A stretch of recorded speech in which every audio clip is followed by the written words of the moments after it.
Good afternoon to everyone. I'm Luciano Saso, the president of UNICA. It's a great pleasure for me to welcome you at this Rector seminar on the impact of COVID-19 on higher education in Europe, challenges and opportunities. And I'm really delighted to welcome the keynote speaker of this Rector seminar, Xavier Prats Monné, who is a senior international advisor on public policy, education, and European affairs, former Director General for Education and Culture, and former Director General for Health and Food Safety at the European Commission. Xavier, a social anthropologist by training, is currently the special advisor for Teach for All, a global non-profit organization whose mission is to expand educational opportunities around the world, and senior advisor for strategic initiatives of the Open University of Catalonia. He is president of the European Committee of the King Baudouin Foundation and chief advisor to the board of European Institute for Innovation and Technology. He advises several non-profit as well as Astronaut Ventures, a mission-driven impact investor that focuses on sustainability of food systems. He previously served, as I mentioned, at the European Commission, including as Director General for Health and Food Safety, Director General for Education and Culture, Director for Employment Policy, and Deputy Chief of Staff of the Vice President for Foreign Affairs. So really, I would like to thank very much Xavier for being available for this webinar, and I leave you the floor now for your speech. Thank you very much, Mr. President, dear Luciano. Well, I'm the one who should be grateful to you and to all of you for this opportunity to join your Rector seminar. It is a privilege to join this distinguished session. I mean, if I just look at not all your members, just today's panelists, you are leaders of prestigious institutions with alumni with names as eminent as Joyce or Chopin, Gombrowicz, or Maria Montessori. So, and it's also actually a gender-balanced panel of education leaders. I mean, this is, even in our days, is unheard almost. So it's really a pleasure, as I say. And I'm sure I will be benefiting more than you from today's discussion, which I'm looking forward to hear. Well, as I'm looking to speak to you about universities, I must say, I feel a bit like, talking to Ronaldo about football, not very wise and slightly embarrassing, but this is what you asked me to do. So I understand that you have two panels, one on current challenges for higher education and the other on future perspectives. And I'd like to introduce your discussion with a few words on these two topics. So on the present, a few words about key trends in higher education, and on the future perspectives, something about the mission of the university in the post-pandemic era. Now, on the key trends, well, it's actually difficult anytime to identify global trends, but even more so these days, of course, because as you know better than me, the disruption of the pandemic has been sudden and is not over yet. And there is also great diversity between country situations and institutions. But almost everywhere, I think it's fair to say that the pandemic has shown systemic shortcomings in education institutions and systems. Few countries, few organizations were prepared in human capital, in strategy, in infrastructure, of course, in technology. And the pandemic, I think, has also shown that access to education is critically important for social inclusion, and in an extraordinary way. I mean, as somebody once said, if you think education is expensive, try ignorance. And this has been really a lesson for all. So taking into account all this uncertainty, I still think there are three quite strong trends in higher education. None of them is new, but they're certainly taking a new meaning with the pandemic. The first one is, I think, an extraordinary expansion of the demand for higher education, for internationalization, for virtual mobility. Now, this may seem counterintuitive since the cessation of on-site education temporarily has been basically freezing mobility and internationalization. But people and societies need new knowledge and need new skills, and they will continue to need that throughout their lives, and not just throughout their very long lives, and not just until they're 25 or 30. And if you think of it, this is the first time in human history where we have no idea whatsoever what the labor market will be like in 20 years' time. And this kind of unprecedented uncertainty, mostly due to technology, can only be addressed with more and better education. Although the real problem we all have is that we don't know exactly what kind of education, what kind of skills we will need. But let me put it this way, the OECD forecast not so long ago that between now and 2030, there will be every day, 40,000 new students entering higher education in the world. So this is really a massive change. And one key point is that traditional universities are not and will not be able to satisfy this growing demand for knowledge by themselves. This is already causing the constant arrival of new players in education markets with very different degrees of quality, by the way. And this is also one of the main reasons why the global market for the edtech sector will probably reach 1 trillion euros by 2030. So quality assurance will be a source of tensions in higher education systems and a key concern for policymakers. There are also changes in internationalization and in the global distribution of talent. And I'll give you just a couple of examples. If you look at degrees, the number of degrees taught in English in continental Europe, so outside Ireland and the UK, well, that number of degrees has increased by 50 in the last 10 years. And for example, today there were already as many foreign students in China as in the UK, 500,000 in 2019. So a significant change in the distribution of talent and high demand for higher education. That's the first trend. The second trend I would say is that the pandemic will create a new mindset among policymakers.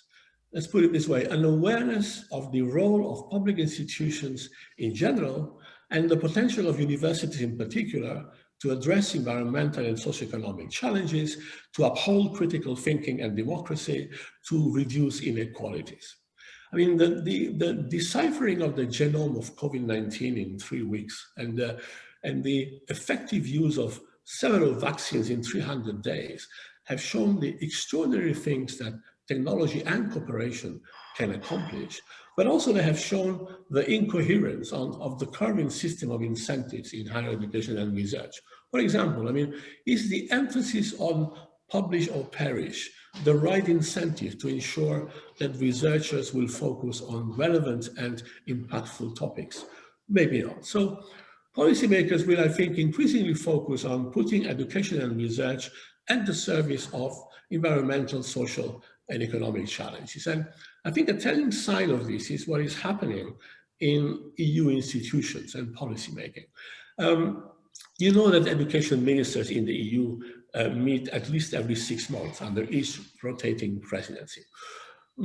Many times, most ministers don't even bother to show up at these council meetings. They send a deputy because actually the content is actually not that interesting.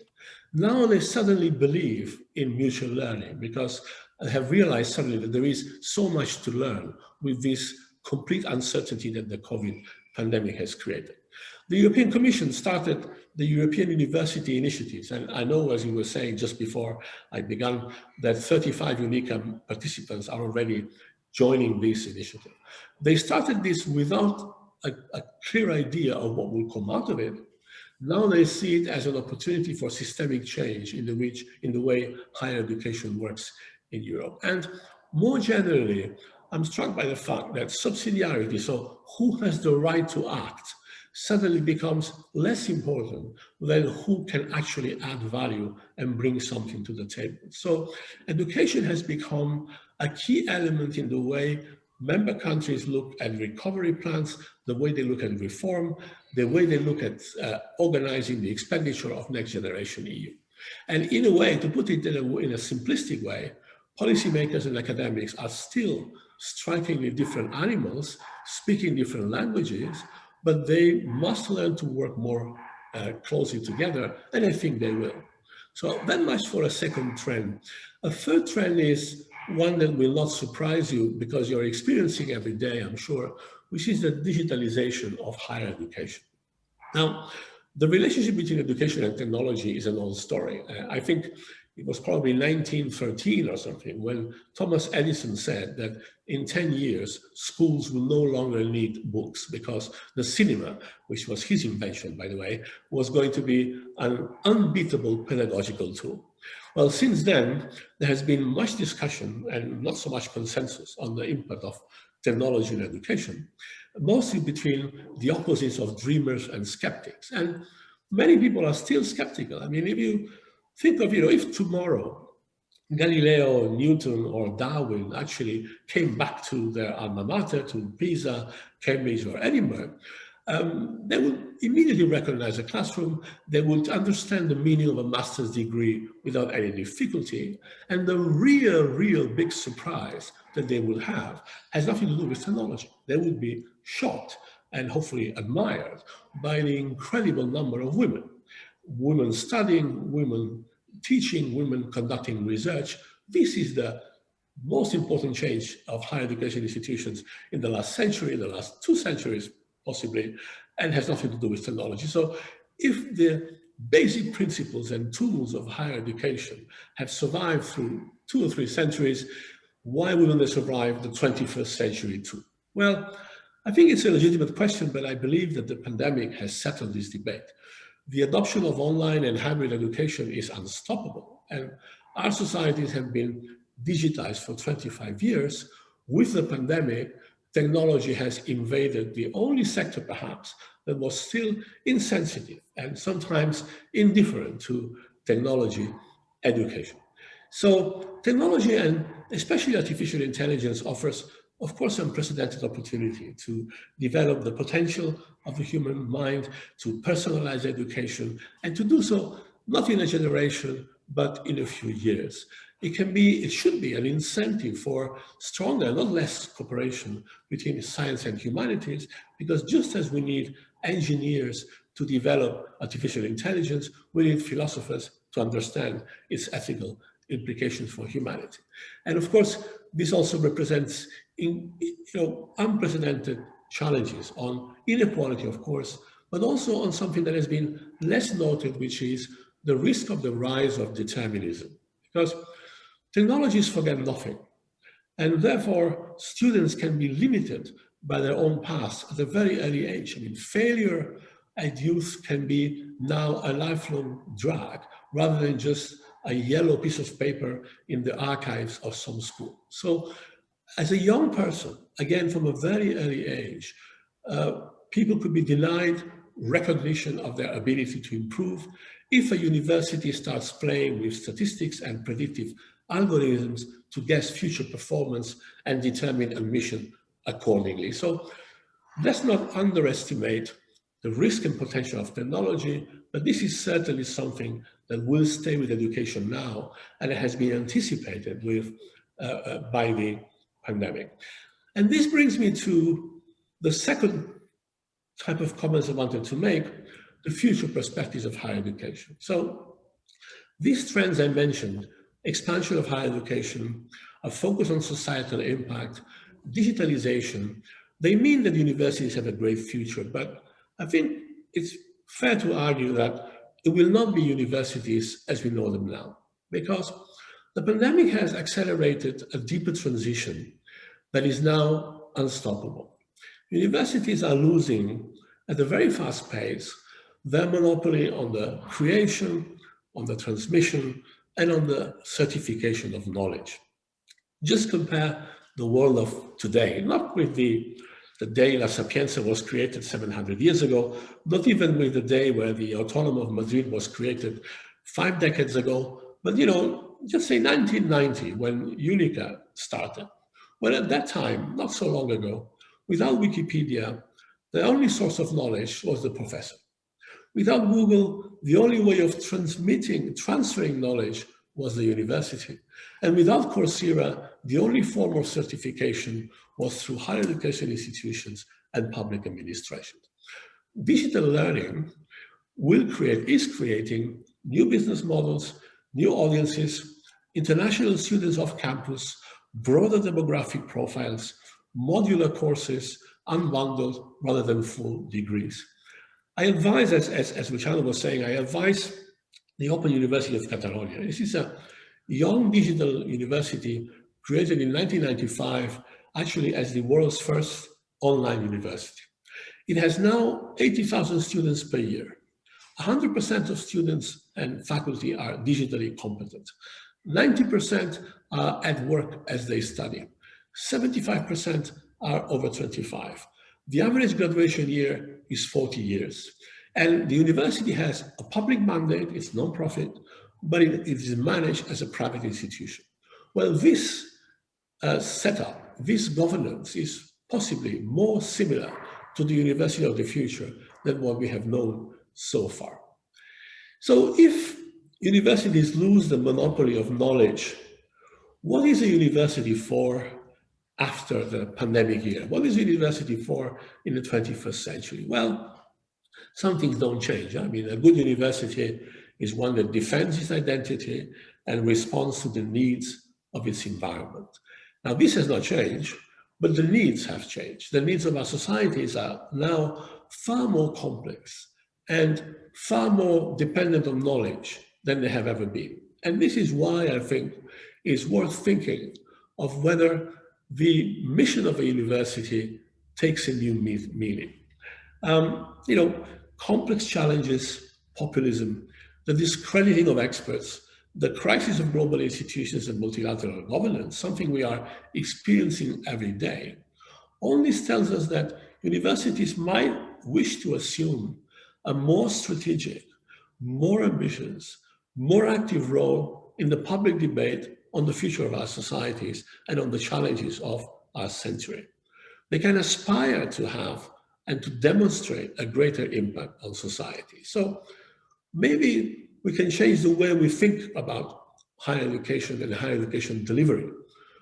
Why organize universities in disciplines when we know that knowledge is interdisciplinary and innovation possibly antidisciplinary? Why focus on a degree when what citizens need is a lifetime subscription that gives them access to the knowledge produced by your university?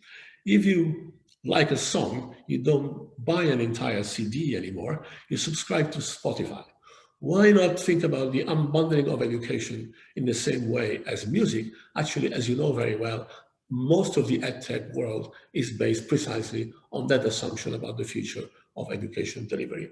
Or why suppose that the norm should be to train oneself in a single institution and not in a network of universities? And this brings me to my last comments on the potential of networks. I mean, the point I want to make is that people will increasingly study not just all their life, as most people are saying now, but also in many places. And perhaps the future is not the university, but the platform of universities. And this is perhaps the time for UNICA and other networks to offer, by example, a new model of multilateral collaboration, with the extraordinary example of what multilateral collaboration has done in the scientific field with COVID-19, which is what policymakers have not been able to do. I mean, the COVID-19 pandemic experience, it's a major success of scientific cooperation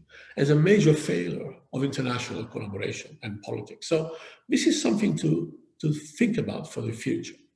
And, can you imagine a better argument than COVID-19 for networks, for strong multilateral institutions and global governance? Probably not. And yet, trust in multilateral institutions, in the value of science, is actually crumbling in most countries. So today, policymakers, public administrations alone do not seem to have the legitimacy, the capacity, the strength to implement reforms. And perhaps the truly strategic task of the university in the 21st century is to help establish that kind of new governance and new models of cooperation and partnership. So let's try to look at the vision of UNICA and see whether it takes a different meaning and urgency. I believe you established, a common vision in 2015. And you say that UNICA is committed to democratic values, acting as a catalyst for the advancement, integration, and cooperation of its member universities as a means of social understanding, global cooperation, and sustainable development. Now, those are inspiring words. You are a group of university leaders who come together to think about what is good for your institution, for your education systems, for your society, for Europe. The challenges are similar, actually, in spite of the enormous diversity between countries and institutions. Demographic change, non-traditional students, internationalization. And faced with these challenges, the reform agenda is not that different across institutions and countries. So maybe, although this is of course not for me to say, your 54 members can offer not just high quality education and research, but also a multilateral network to be an open flat platform and a benchmark of trust and security in the transmission of knowledge. Now, let me say that I realize that asking for this kind of radical change, actually asking for any kind of radical change, may seem unfair to you, because I'm very much aware from my policymaker position that most universities face extraordinary obstacles. In an increasingly connected ecosystem, they are complex institutions, usually against their will, vertically organized by departments and disciplines. Universities are expected, as I'm sure you hear every day, you're expected to do more and more with less and less, more responsibilities, better content, but with more bureaucracy, fewer resources, and an unattainable balance between intensive research and quality of teaching. But at the same time, we know what universities need to be able to play a stronger role. It's not very complicated. It's more autonomy to define your strategy, fewer administrative restrictions, and more funds to achieve impact. And in return, you must offer more transparency, take more responsibility for outcomes, and demonstrate usefulness to society with data. It's not that complicated. And European universities now, I think, have a purpose that a few years ago seemed already acquired and unnecessary, to defend the critical spirit, reason, trust in science against those who do not believe in anything and therefore are ready to believe in anything. Now, this is truly the best moment to act, I think, and demonstrate UNICA's altruistic vision in practice, because now is when all our countries most need knowledge, science, and education to progress. So I cannot think of a better moment or a better vision for UNICA, and I cannot think of a better moment to be with you now and hear what you have to say about your own future and the future of education. My 25 minutes actually have expired, and I thank you for your time and attention and look forward to your thoughts. Thank you. Thank you very much, Javier, for this really very inspiring talk. Many ideas. I'm sure that the panelists will, debate about most of the points that you mentioned. So now it's a great pleasure for me to introduce the first panel of the event today. The first panel will focus on the current challenges that we are facing now in this new COVID-19 era. We have really a lineup of excellent speakers. Atli Benediktsson, Rector of University of Iceland. Verena Blechinger-Talcott, Vice President for International Affairs of the Freie Universität Berlin. Alain Fuchs, President of Université Paris Sciences et Lettres, PSL. Rafael Garesse Alarcón, Rector of the Universidad Autónoma de Madrid. And Anastas Gerdjikov, Rector of Sofia University in Bulgaria. So it's a great pleasure to leave the floor now to them. We will have some rounds of informal interventions without PowerPoint. We love PowerPoint, but sometimes it's better to have this kind of informal panels. I think they're also very interesting. And I kindly ask actually all participants to turn off your camera, to leave only the panelists online on the screen. I think this will be better to have a better view of the screen with the panelists. And I would like to ask them actually as a first question to react to what actually Javier just mentioned. I mean, I think there are Many excellent ideas there.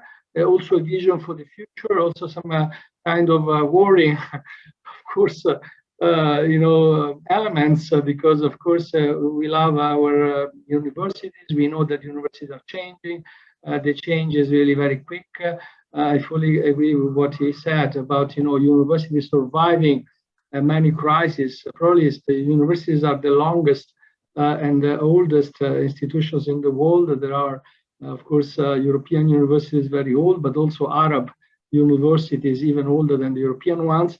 And so I'm also confident that we will survive, but of course we should adapt. And I fully agree that the universities of the future will be different. So if the panelists, first of all, would like to react to some of these ideas, it would be a pleasure to listen to you.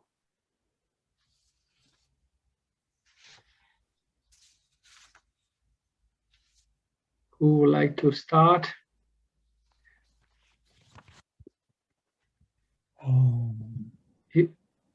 Yeah, perhaps I can say a few words, Luciano. Please, yeah, with pleasure. We don't see you now, Alain. Yes, please. You see me? Can you see me? Yeah, now we see you. Yes, perfect.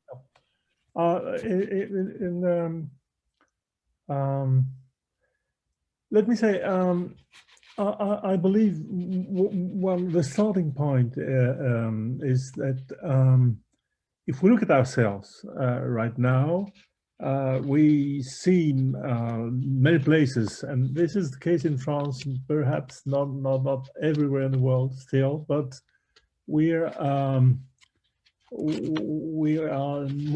see the light at the end of the tunnel.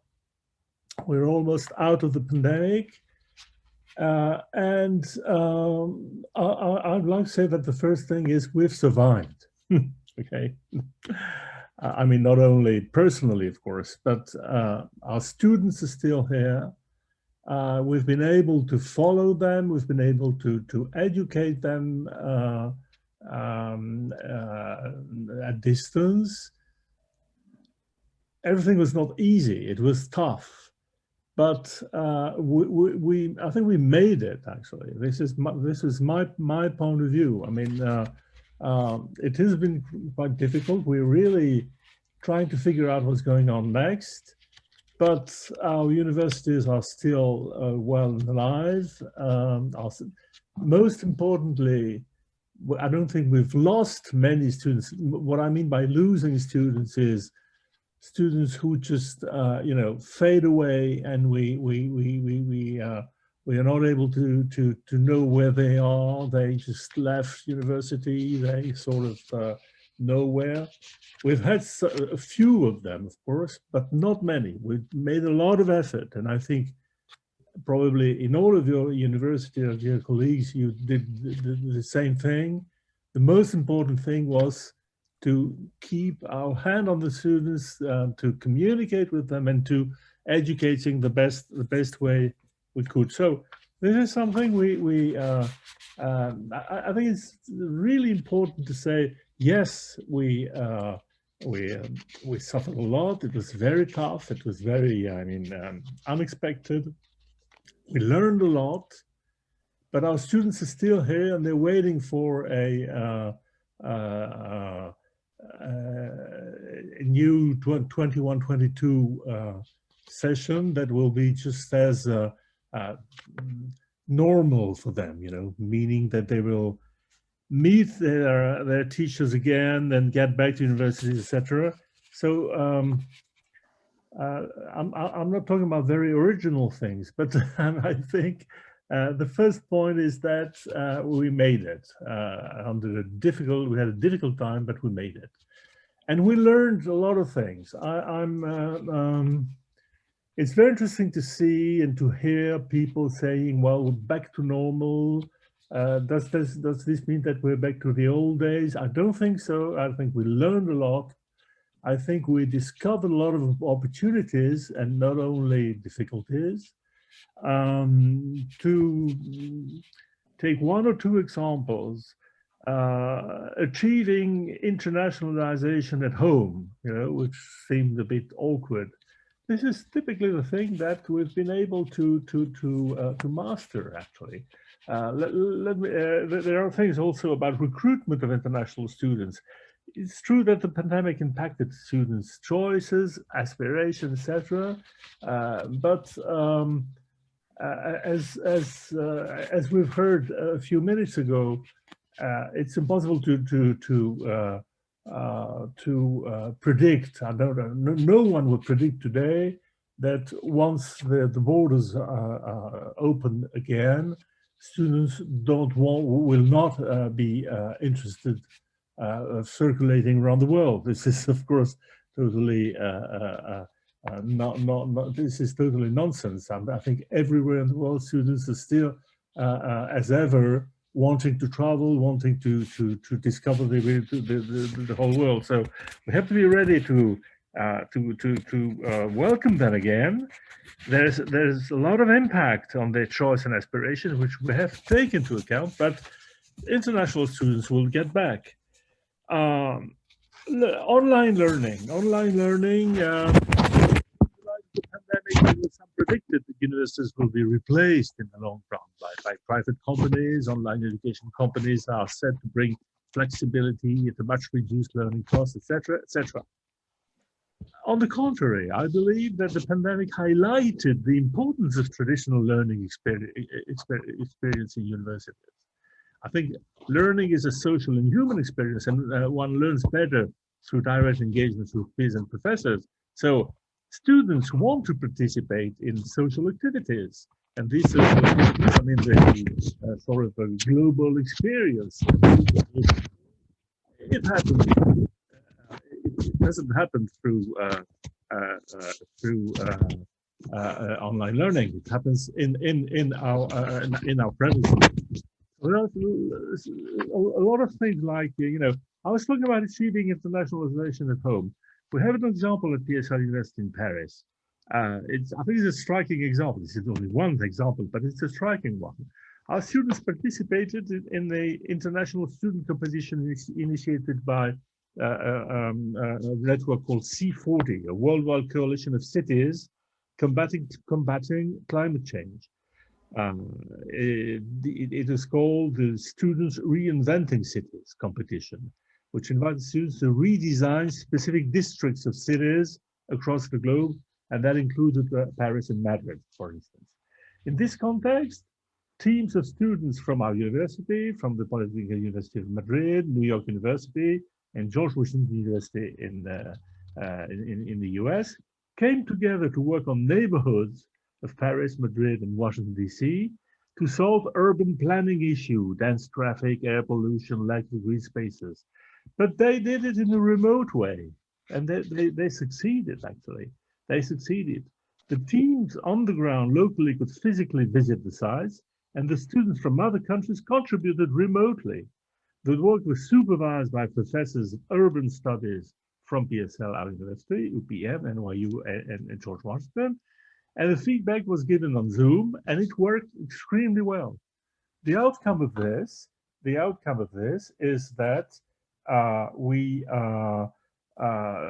collaboration between, thanks to our students, between universities, for instance, between PSL and NYU, we plan to start a joint course in sustainable urban planning starting from next year, and to include it into the curriculum of both universities. So you see that there are really opportunities coming out of the way students, for instance, used the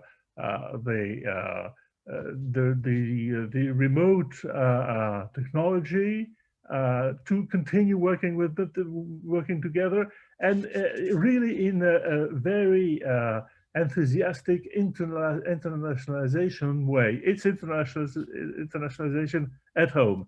So it gives me a lot of hope on the fact that globalization in the good way, that is, students working together throughout the globe, is something that will continue and develop a lot more. And of course, in Europe, our European audience will help a lot. I'm sorry, I'm probably a bit long, Luciano. I can stop here. Oh, no, very interesting. Thank you, Alain. We continue now with the feedback from Verena, and of course you can also add other points if you wish. Okay. Thanks. Yeah, thank you very much for these inspiring words that we got in the introduction by Xavier. I think that's really it's mirroring, it's reflecting what's going on in all our universities. Yeah, in which way has the pandemic changed who we are and what we're doing, and in which way can we go back just to normal? No? And I think we see trends in both directions. On the one hand, I think the pandemic was definitely a very transformative experience for all of us. When we started out developing digital formats for our international programs at Freie Universität, just in 2018, early 2019, everyone we talked to, both inside the university and then also with partners, said this will never work. Yeah, you cannot just have a university course only online only. You could have probably online elements that then have to be followed up by in-person seminars or something like that. Otherwise, there is just no proper learning experience. And how would you want to have exams in a digital only environment? Yeah, so this was all considered rather impossible. And now look where we are. We all have had now 3 semesters of digital only teaching. We had exams in the digital format.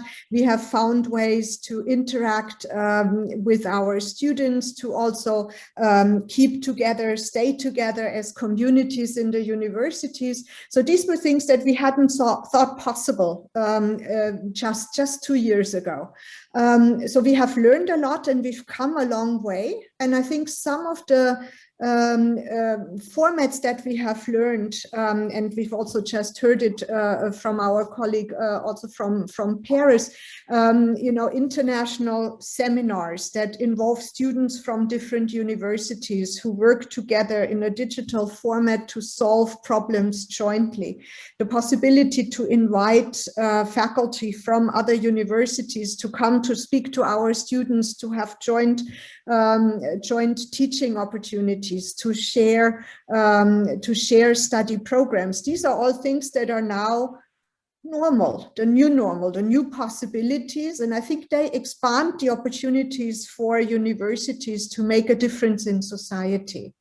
So in that way, I'm not quite as pessimistic as I heard it from our introductory speaker, that universities will lose their monopoly of knowledge. They will certainly have a different role, because the way we see knowledge is different. Everything is available in the digital realm. So the universities make a difference by making selections, by helping students navigate the possibilities and the multiple offers that are out there, and by telling them where it is worthwhile to actually engage. So that is something that we can do. We can also bring together the best and most innovative formats together with our partners, and by doing so, provide a unique learning experience, and similarly also provide a unique experience to do research. So in that way, digitalization certainly will change the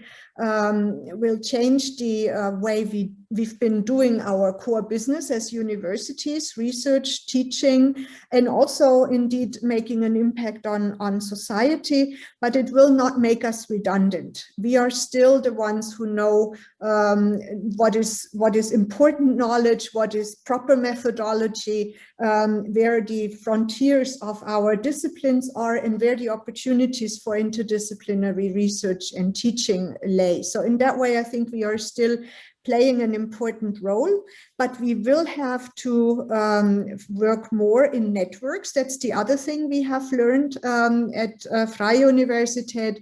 Networks do really matter. And the networks we've had, for example, Una Europa, our European university network, definitely helped us overcome the crisis and also share experiences, but also provide something for our our students that goes beyond what we have to offer at Freie Universität. New formats in teaching, certainly also micro credentials, micro masters, also will provide a wonderful opportunity for us to work together and to expand in the context of societal change.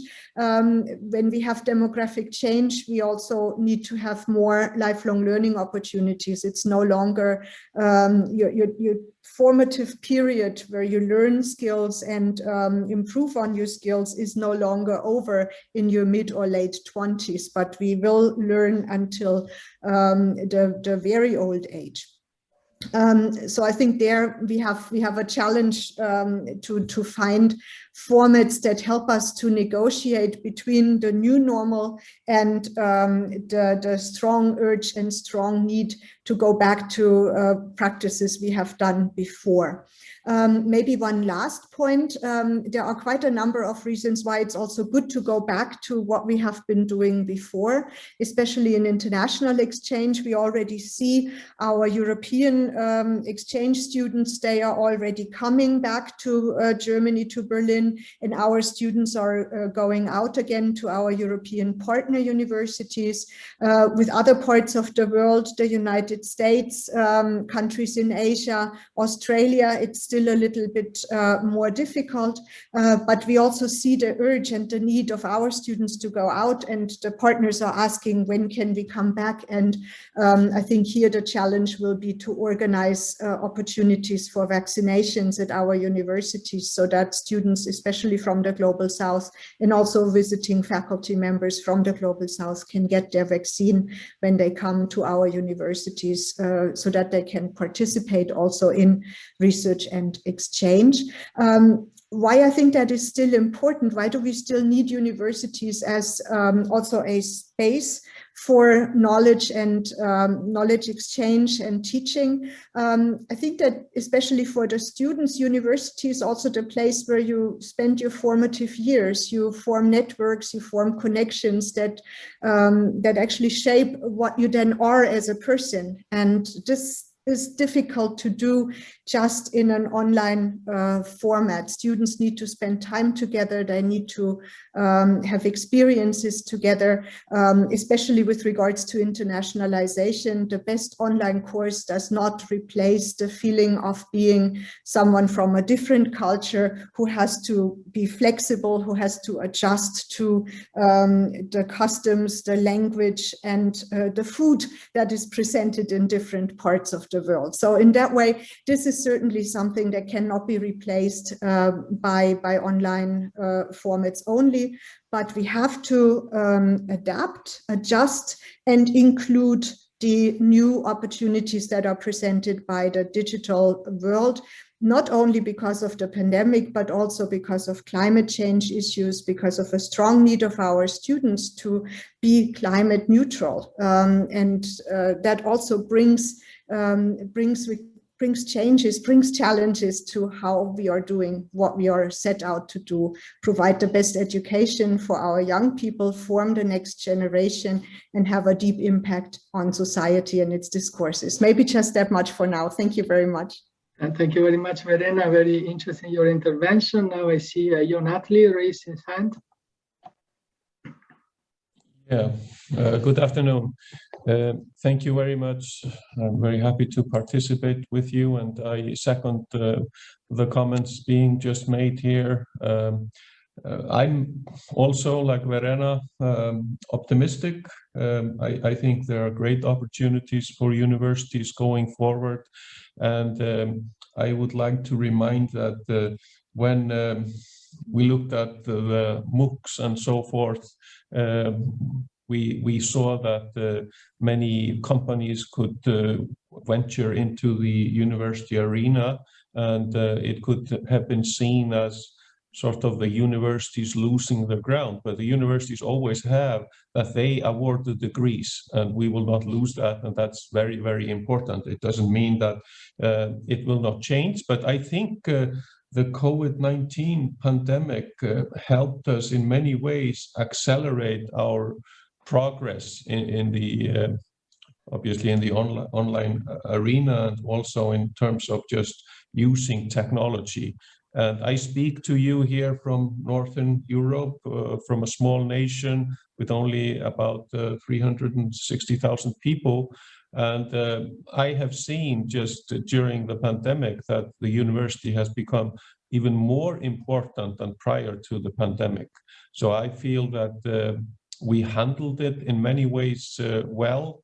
International relationships, like mentioned here, with networks or other universities helped greatly in terms of sharing experience. We are members of the Aurora Alliance, and we are very eager to continue with our international collaboration, both online with virtual mobility and also with mobility as we knew it prior to pandemic. I think it's critical because this is the experience of the community for our students and staff to join in with others. And we saw that when we opened up briefly during the pandemic, and now we are not in session, but when we opened up, the students were extremely happy to come back to the university. They missed being a part of the community. The sort of the isolation effect and the mental health issues and so forth, they unfortunately accelerated because of the loneliness and so forth. And I feel that having the community at the universities is extremely important. And we were, in a way, I can say, well prepared, because we had seen in our strategy that electronic teaching and electronic exams were very important as a part of our future way of doing things, using blended learning and so forth. And our plan was to do this maybe in a few years, but since the pandemic was coming, we just had to start immediately. Even on the first day, we were ready. And I think that is important. And the universities, in the old-fashioned ways, they are, we can say, the cathedral of learning and knowledge and discussions and so forth. But we always need to be on our toes. We need to be looking forward. And my main concerns after COVID-19 are the increased stress and workloads for staff and students. During the pandemic, we hired new psychologists and offered an increased number of cognitive therapy courses and treatments. There was a lack of face-to-face community, and that's a problem. But we plan to obviously be open here during the fall, and we hope everything will be fine. And then the quality of teaching and learning. Although we have the technology, having the quality, maintaining the quality is something we always need to make sure that we do. So now we can ask, what are the new opportunities after COVID-19? We saw during the pandemic that the teachers got the opportunity to try different approaches to teaching. I think that's positive. Teachers and other staff acquired new digital skills, another positive. New kind of courses were offered based on the MOOCs like edX courses and so forth we developed. And I see our two main challenges in the education arena. How can we use the digital tools and technology implemented before and during COVID-19 to reduce, again, the workload on teachers and other staff? That's a problem. And again, increase the quality of teaching, learning, and research output. I think that's something we need to consider. But these are just my few comments, Luciano. Thank you. Thank you, Atli. Very interesting. And now I would like to give the floor to Rafael. Hello, thank you very much for inviting me to participate in this panel and to share with you this interesting reflection. Thank you very much to Xavier, because he has posed the many different things that worry of all of higher education institutions. I will be very practical in the term of the experience in my university in the respect the current challenges we are coping with. And this there is one lesson we have learned from this COVID-19 period. That we have technology in the university, was available, but we haven't used it. So COVID-19, front-ups to use this technology, and the teachers can appreciate that it's very useful, and in some case, he even has improved the quality of the teaching. We have, for example, some cases that are very representative. In the case in my faculty of medicine, for example, the surgeons in the surgery were used to evaluate with tests exam to the student, and now have introduced technology and video recording of the different intervention of the surgery, and they are extremely happy with this improvement. So in my view, the challenge is because there is a lot of pressure from the students to come back to the university and recover the face-to-face teaching mode. I think the challenge is how to find the equilibrium to recover the old-fashioned of teaching with the normal class and the face-to-face and the presentiality, with the improvement that we have achieved during this period. And I think this is an equilibrium very difficult to face with in the next few months, I will say. And this is one of the challenges I think is very important. And the second challenge, in my opinion, is that another lesson from this pandemic has been the importance of the cooperation. I think that cooperation, not only in the scientific point of view for the development of the vaccine, that is very clear, but also for trying to share the good practices and try to learn from each other how to combat this situation, this extreme situation. And because the problems are unique and the same for all the population, I think that now we feel very well what is globalization, because you think in climate change or the effect on the environment and things like that seems to be a little bit far away, in some way, but the virus is affecting everybody, every individual. So it's the same that it is in one country or another, very long from your place or very close to your place, it's the same. So for combat this kind of problem, we need to cooperate to cope with, with a higher cooperation.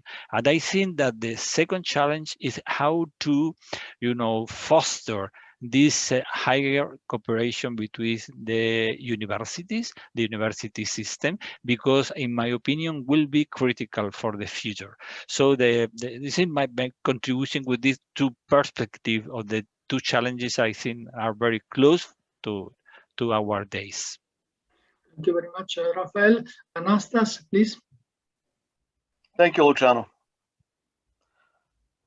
Well, what we try to do here is very difficult because there are so many challenges there are much more challenges than my distinguished colleagues already mentioned. On the other hand, what they did mention is too much. It's easy to be confused if we discuss every possible challenge we have met and we expect to meet in the future, because we have to distinguish between challenges we already met in these 15 months and challenges we expect to meet in the near future, and maybe challenges which we will discuss after the pandemic is gone, because the lessons we learned tell us that we have to change the methodology, the way we teach. So let me start first with a few points about the challenges we already met. One of the big problems is the difference between online education and what we did last year.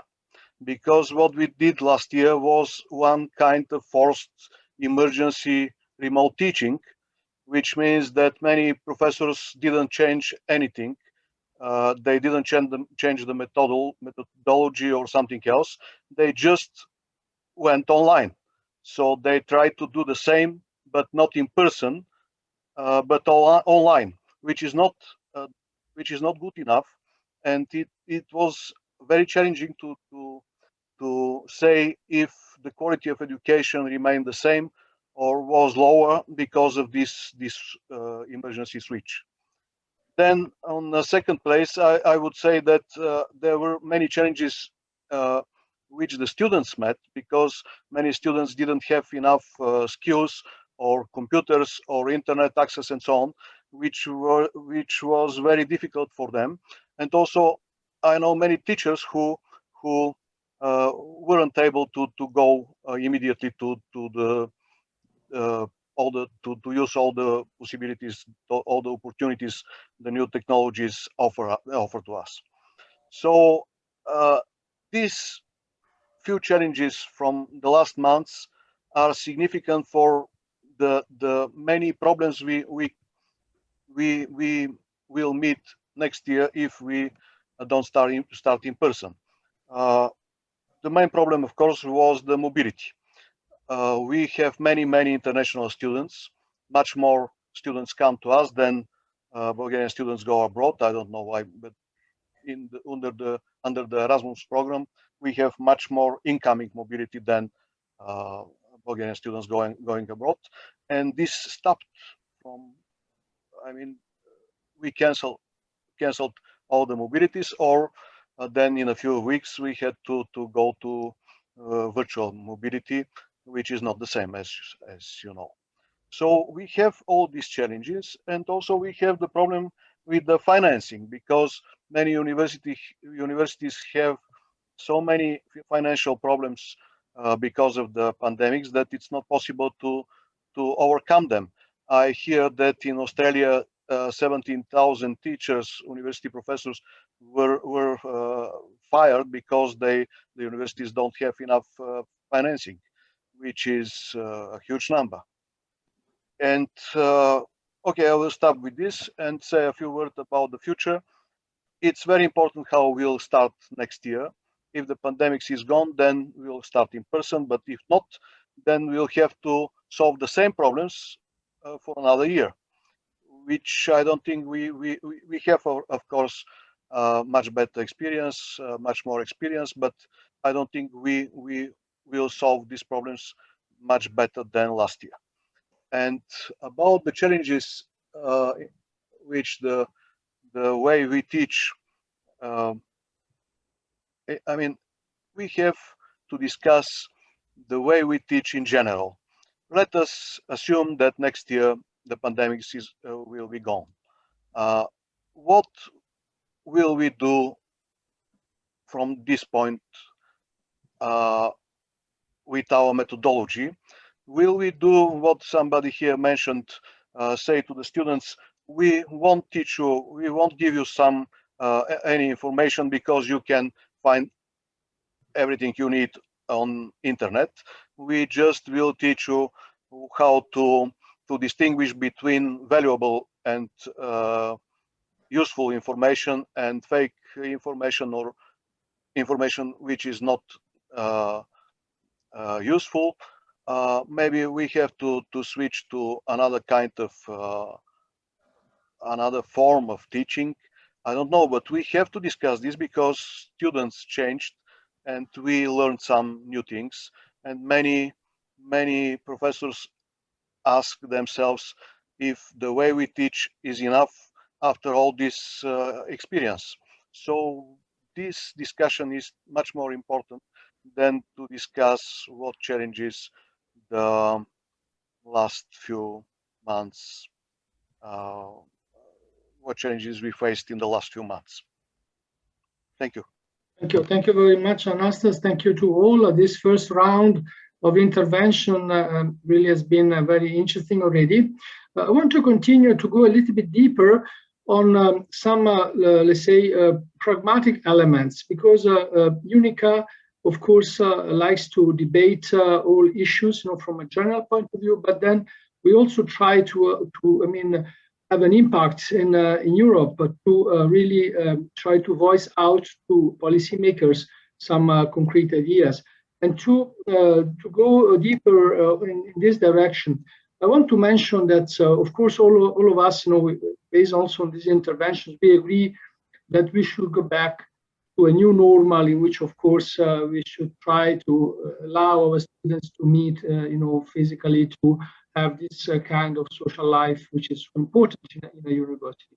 On the other hand, we really appreciated, in my opinion, these opportunities provided by the digitalization, which were available before. Of course, we know that. In EduLab, UNICA EduLab is about 20 years old. And I remember in the last 10 years, we had discussion about digitalization, innovative pedagogy, etc. But we really noticed in the last 18 months a huge acceleration, as it was mentioned already by some of you. So it was in a way useful, this terrible and tragic crisis to accelerate in that direction. But we do have nowadays, we notice that, several barriers at the national level, at the international level, to fully implement some models. So let's make an example. Virtual mobility. We discuss a lot in the CIVIS, which is the alliance to which my university participates, and also, of course, Autónoma. And then I'm sure that in the other alliances represented here in the panel is probably the same. Virtual mobility really offers excellent opportunities, because basically a student, studying, for instance, philosophy, could actually benefit, from teaching from some of the best professors in philosophy from all over Europe. All our universities, usually we have hundreds of agreements, and basically we have this huge virtual, let's say, offer for our students. But the previous model before COVID was international mobility was one semester in one university, and that's it. These are the rules, still of the Erasmus program. This COVID, crisis opened up the possibility to, really very vast and interesting virtual mobility. So theoretically, a student could benefit in the same semester from lectures from different professors, but then the barriers comes in, because basically not all national systems allow, to do that. To really have in a degree courses taken online from different universities. And this is a major issue. So I don't want to talk too much now, but I just want to ask you, how can we help European higher education to improve these aspects? Because UNICA, of course, at the moment we have 55 universities, 38 capital cities in Europe. We have, a high number of alliances represented, indirectly in UNICA. So UNICA has at least one member in many alliances. So can we join forces and improve these, so to change the bylaws to fully, exploit these opportunities? So to allow a high quality virtual mobility, of course, linked to physical mobility, but physical mobility can be shorter. Maybe it can be a summer school, it can be a month, spent in another university, and not, a full year or a full semester, because in that case, of course, the student has only one opportunity. Through virtual mobility, probably the student can have more opportunities to benefit from excellent professors around Europe and beyond. I would like to ask your reaction to these thoughts. Verena, please. Yeah, thank you, Luciano, for bringing this up. And there are indeed some issues that I think we could do better together. And I think one keyword for that would be to also talk to the European Commission about the possibility to introduce a European degree, because I think national rules and regulations, especially accreditation of study programs, is certainly one of the issues that makes this cooperation, as you described it, much harder. Yeah. So I think here working together, finding ways that allow this virtual student journey while still having one university home where the degree is then issued, that would certainly be something that we could work on. Another one is, of course, and these are also well-known topics, the digital student journey. So the students who take a course at another university who get a certificate. This certificate needs to be then included into the student's transcript of records at the home university. And sometimes there's a lot of paperwork just related to that. So in that way, if we could digitalize it, that would also reduce the burden on university administrations. Both of these things, however, bring a challenge that is one that is both for individual universities, but maybe also for a network, something to tackle, and that is cybersecurity. The security of our systems that allow this opening of access to members of other universities, that allow the transfer and sharing of data without risking potential leaks that then lead to problems for sensitive personnel data, and especially grades. That is something that is a big challenge for our universities, where we could also maybe exchange best practices and experiences.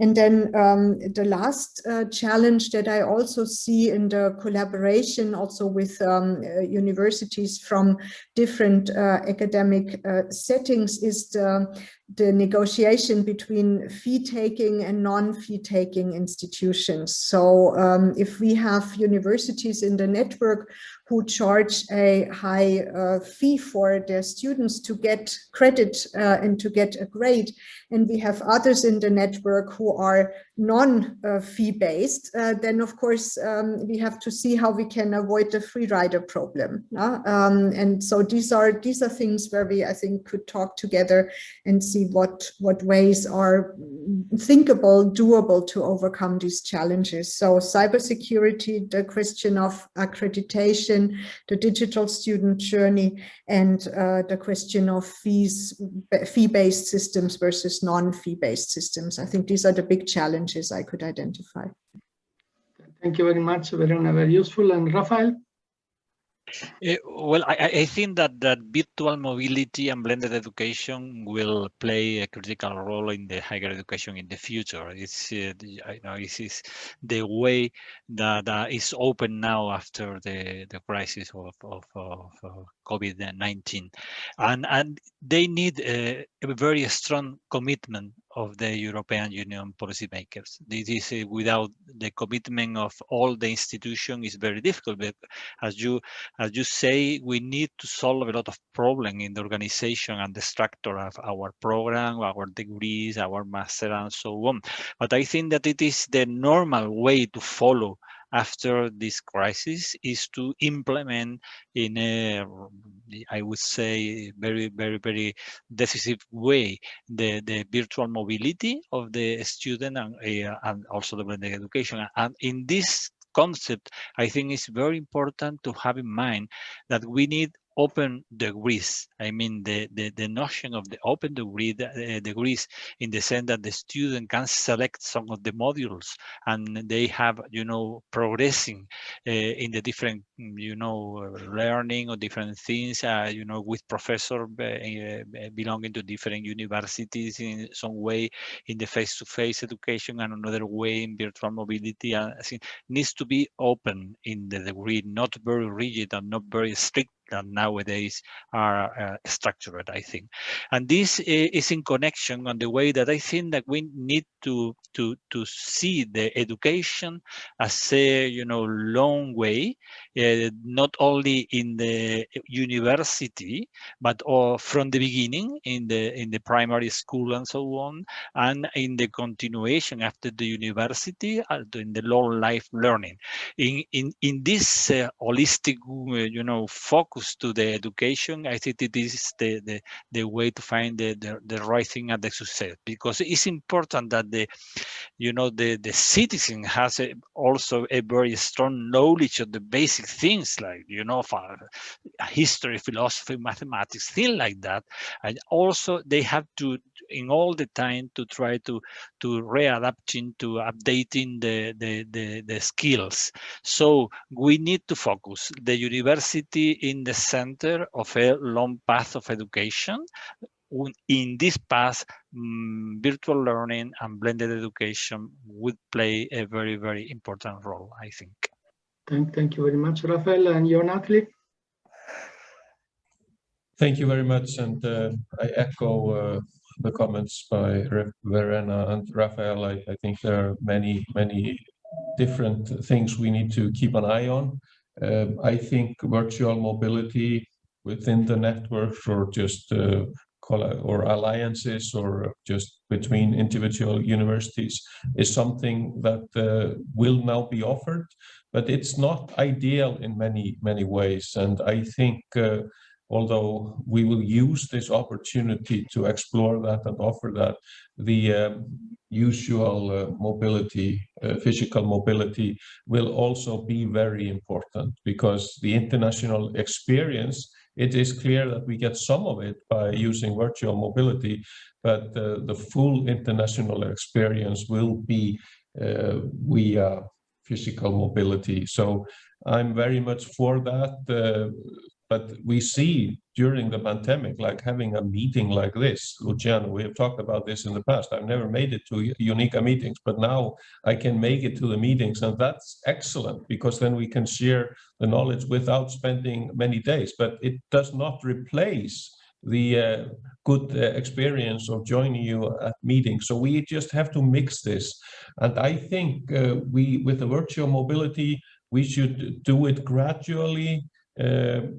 Joint degrees is something we aim for example, in the Aurora Alliance, to increase that, and we have been very successful with that, because that helps the students going forward to have worked with different institutions. The institutions provide them with the networks. With the virtual mobility, it is more difficult to sort of get the network aspect of this. But I mean, it's a complicated issue, issue like Verena really pointed out, but I think we need to take this step, but do it gradually. Thank you. Thank you, Atli. I don't know if there are other comments from the other panelists on these points. Please, Anastas. Thank you.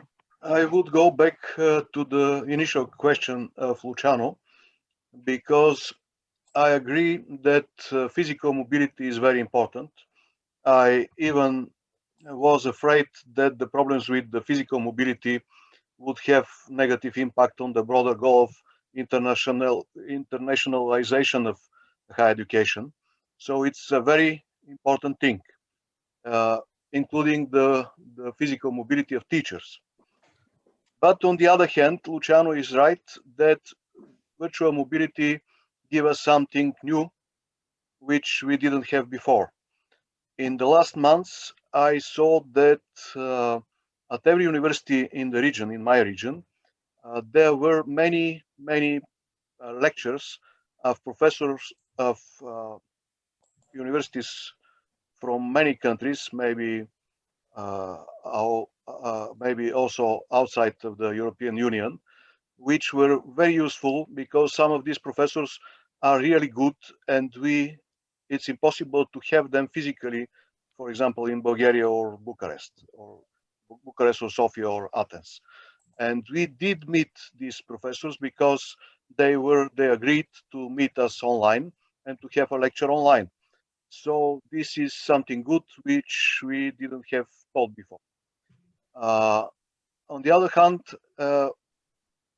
the network, not only our network, but every network, could enhance this virtual mobility by giving access to much more students than one university has.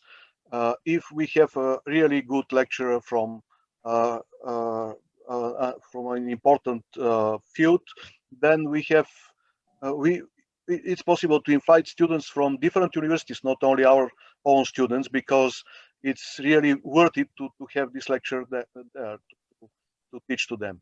So we have to discuss the opportunities this virtual mobility gives us. It's not only what we can do at our own universities with our own professors. It could be really a network of good professors and really important subjects in order to give the students the opportunity to visit these lectures. I think we could establish a working group for discussion of these opportunities, because it's a really important issue. Thank you. Thank you very much, Anastas. We only have a few minutes left, but I would like to touch upon another important topic for me, that is the possibility of digital education to be more inclusive.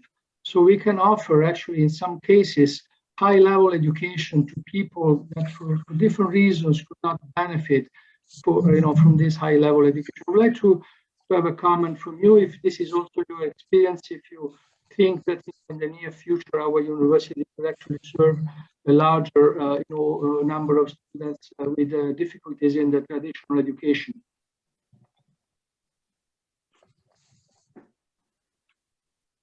Who would like to react on this? Verena, maybe you are on mute if you're. Verena, you wanted to intervene, you were on mute. Let John Atli go. Okay. Sorry. I thought you were talking, but you were on mute. So John Atli, please. Just a short comment. I think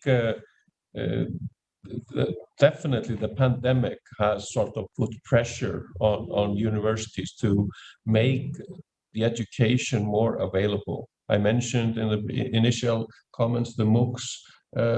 Well, they are there and we are using them, but now we see, for example, here in Iceland, this country in the North Atlantic, that there is more pressure on the largest university, my university, University of Iceland, to provide education for the whole country, because we are the University of Iceland.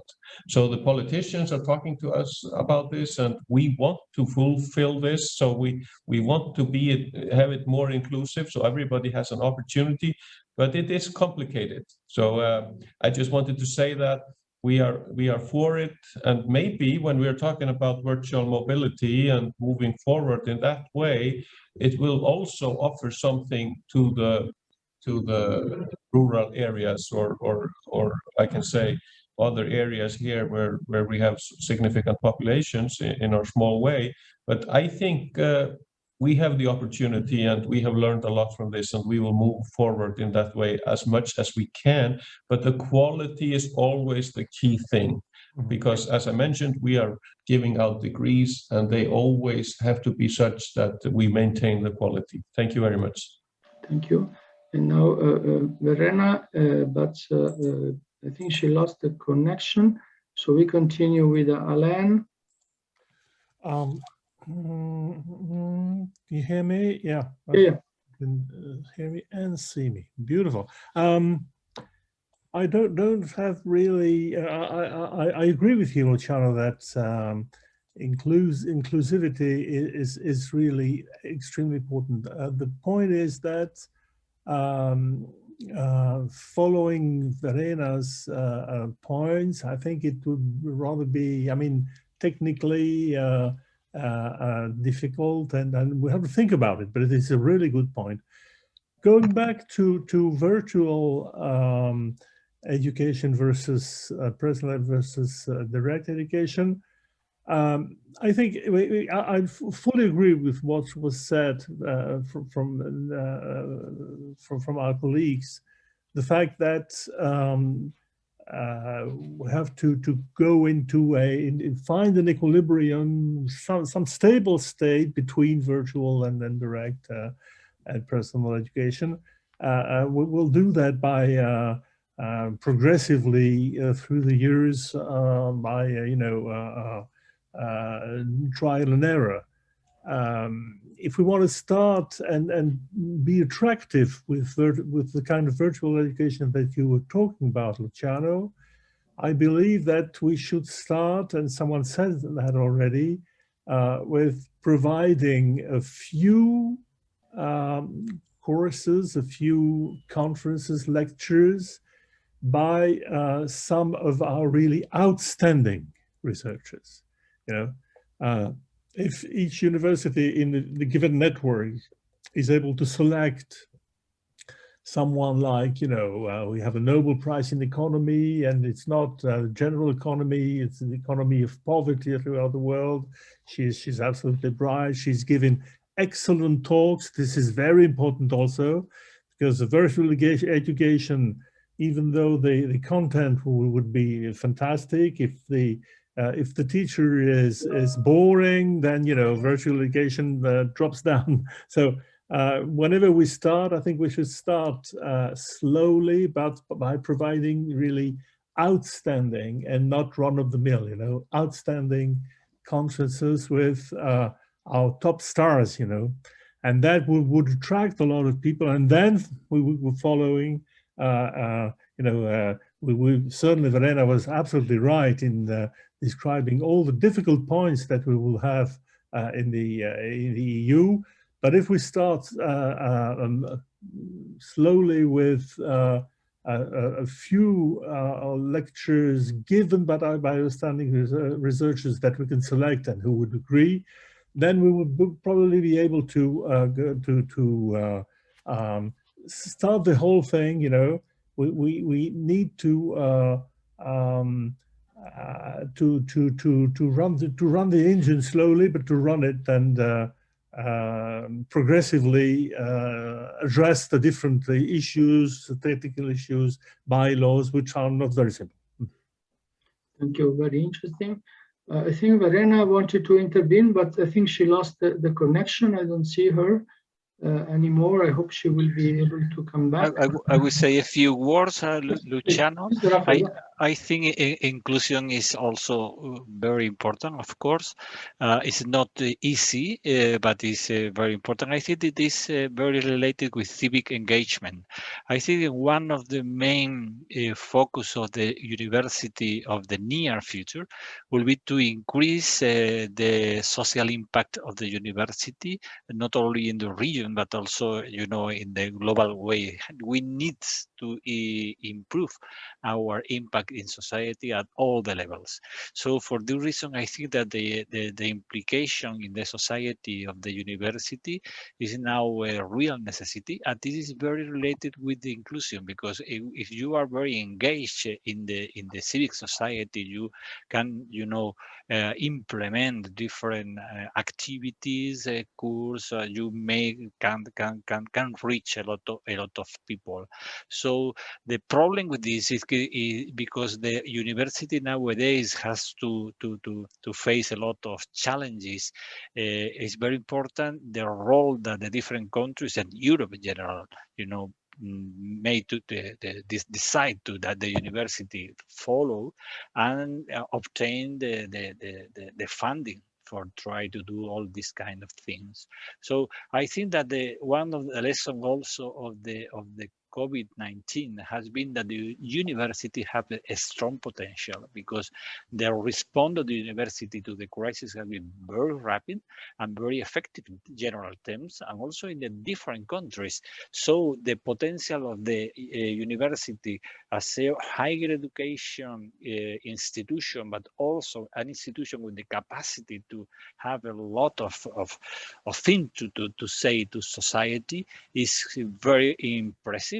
And I think that this is one of the real challenges of the near future, and I in my view, very related with the inclusion that is quite important for the university.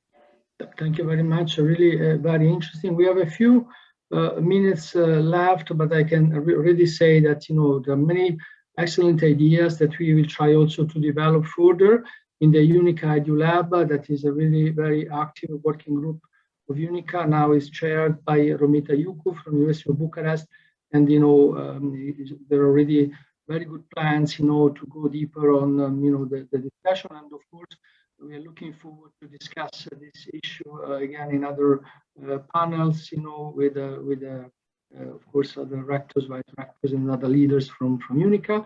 One topic, for instance, that one day I would like to actually debate in UNICA is the cybersecurity, as actually discussed and mentioned Verena, because indeed we know that some European universities were under attack with very serious consequences, for the operation of the whole university. Hospitals were attacked, etc. So I think this is also a topic that so far in UNICA was not debated, but if you agree, in the future we could also, have an event on that topic, because I think it's also very relevant and very useful for UNICA members. So we only have a few minutes left. Unfortunately, Verena is not back. I would like to ask you maybe in 1 minute, if you wish, to give us, one message from your point of view, related to the current challenges that you're facing at your universities, and a take-home message from you. 1 minute, if you wish. Well, I think that it's not enough to discuss challenges. We have to discuss the opportunities, and one of these opportunities is what I mentioned and what several colleagues mentioned, that we can bring to all the students outstanding professors and high-level research. So this is not only about inclusivity. Every student could have access to top researchers and professors if we can organize this in the networks. Perfect, thank you. Verena, welcome back. Would you like to intervene now? We only have a couple of minutes, unfortunately, but please, you have the floor. Yeah, thank you so much, and apologies. I had some internet trouble here, so I logged on again with my cell phone. Yeah, I think to make this all more inclusive, I think this is indeed a very important aspect also if we talk about as European universities to contribute to capacity building in other parts of the world. I think there is a great opportunity also with our digital courses to open them up and also participate in networks with universities in other parts, like, for example, in Africa. And I guess that is also something that will help our students as well, because they then also gain intercultural skills and a better understanding of the location of their own university, their own home country in a globalized environment. So in that way, I think that's a very important part of the digitalization process as well. And I'm very sorry I couldn't respond to what the others said because I lost. No problem. No, it happens. These are the challenges also of digitalization. We speak a lot about it, but sometimes we need to have a more stable internet. I heard in a conference, saying internet as a human right. It should be really have a good internet everywhere, which unfortunately, is not the case. Atli and Alain, maybe if you want to, in 1 minute, just to give us a final message. I just think we need to build on what we have learned, as discussed, and we have progressed immensely, I think, during this period in terms of electronic teaching and using electronic media. And I mean, we have done well, but I mean, we will also use the best of what we had before. So we will just use the opportunities to make the universities more relevant, and as we have discussed. So I'm very positive about the future of universities, and we will continue in that way. Look at it here. So I find it that people in my country are very, very optimistic about the situation, and we will need to work across borders. We will do that, work with you, work with our colleagues and universities, and I think the future is bright. Thank you. Thank you. Alain, please. I think there's a clear message that has to be sent to the policymakers in each of our countries and in the EU. It's that, as you said, Luciano, science has really succeeded in the COVID era, okay? This should be repeated everywhere, and that is especially true in France, because there's no French vaccine. Oh, why? I mean, we don't care. I mean, there's no point about having a French vaccine. We have a beautiful international vaccine, and that's perfect, and this is something that science has brought to the world, one. But also, the second part of the message is that it's been very challenging. Universities have succeeded in maintaining an extremely high level of education, in a very complex world. So I think this is the message that should be sent to our policymakers. We've succeeded, we're still here, and we have fantastic opportunities for higher education in Europe and throughout the world. And we need fund for this. We need to be funded. Thank you, Alain. One final minute for Rafael and Verena as well. Thank you, Luciano. I agree with my colleagues. I am very optimistic with the future of university, and I see the future also plenty of opportunities. I think that the key is to try to find the right balance between all the things we have learned during the COVID-19 crisis and all the tradition we had before.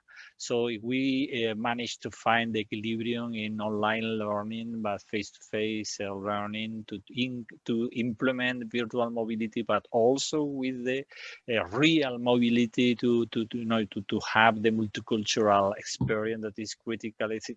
We need to find the equilibrium, but I see the future plenty of opportunities. Thank you, and Verena. Well, I think the pandemic has, on the one hand, made the world come closer together because we all shared the same problem.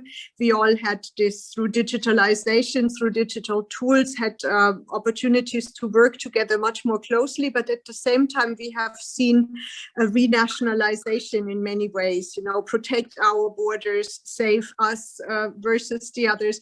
So in that way, I think universities play a very, very important role as bridge builders, as the ones who make sure that we get knowledge doesn't have borders. So we are the ones who create the linkages between countries and to bring together our knowledge, our research in order to promote society and bring society forward to make it strong enough to overcome future challenges. Thank you. So I really would like to thank all the speakers for really very excellent interventions, very interesting panel. I would like to invite you, of course, if you can, to stay online also for the second panel that we are going to have in 10 minutes, but of course,